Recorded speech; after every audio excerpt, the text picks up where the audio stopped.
Depuis son premier vol le 13 juin au-dessus des installations d'Airbus Hélicoptères à Marignane, le H160 poursuit son développement.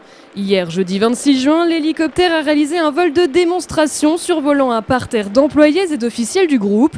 L'occasion de revenir sur l'avancée du successeur de la famille Dauphin avec son directeur de programme, Bernard Fujarski. On envisage les premières livraisons en 2018, à la mi-2018, et on vient de commencer donc le programme d'essai en vol qui va se dérouler pendant quelques années. On va utiliser 3 prototypes et un appareil de pré-série. Donc, vous voyez derrière moi le premier prototype qui va être rejoint cette année par un second et l'année prochaine par un troisième. Et on va réaliser plusieurs centaines d'heures de vol pour pouvoir développer et puis faire mûrir toute la technologie de cet appareil avant de le mettre en service à la mi-2018. Le H160 dévoilé en grande pompe en mars dernier lors du salon Heli-Expo d'Orlando signe une véritable rupture technologique avec ses prédécesseurs, ce que l'hélicoptériste ne se targue pas de rappeler. Preuve en est le temps d'une interview menée par son PDG, Guillaume Faury. Monsieur Fujarski, oui, monsieur Faury. Expliquez ce que cette machine a d'exceptionnel.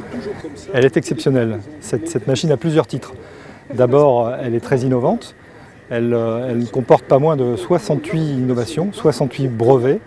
Donc les plus emblématiques que l'on voit au premier regard sont les pales qui réduisent le bruit extérieur et qui le divisent par 2 par rapport à une technologie classique. On voit aussi le fenestron, le rotor arrière qui est incliné. Le stabilisateur aérodynamique qui est en biplan aussi, c'est une première. Et puis on devine que le fuselage est en composite. Mais au-delà de ces innovations technologiques, c'est un programme qui est très innovant parce qu'il participe et il porte la transformation de la société. On utilise de nouveaux outils, de nouvelles méthodes, de nouveaux processus.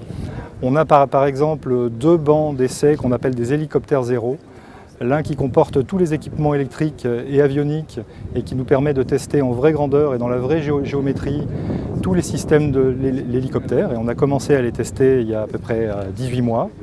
Et puis son frère jumeau, qu'on appelle le Dynamic Hélicoptère Zéro, qui nous sert à faire tourner au sol, dans une enceinte protégée, toute la chaîne de puissance de l'hélicoptère. Partant des moteurs, boîte de transmission, rotor arrière, rotor principal, les pales. Et le fait de travailler sur ces bancs d'essai très en amont nous permet aujourd'hui d'avoir un hélicoptère, un premier prototype qui est dans une définition très mature. Parce que vous avez vu le vol de démonstration qu'il a effectué. Simplement après 5 vols et un petit peu plus de 3 heures de vol cumulé, c'est pour nous une très grande fierté.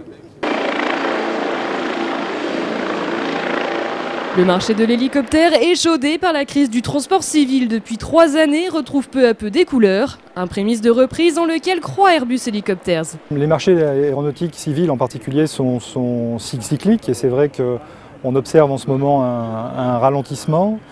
Mais on voit aussi en même temps une augmentation très significative des appels d'offres, des consultations, ce qu'on appelle les prospects. L'évolution actuelle du marché est très prometteuse pour nous à très court terme. Donc on va vers une reprise très significative et je crois que c'est une chance pour nous avec cet appareil parce qu'on va arriver sur le marché exactement au bon moment et dans le bon timing.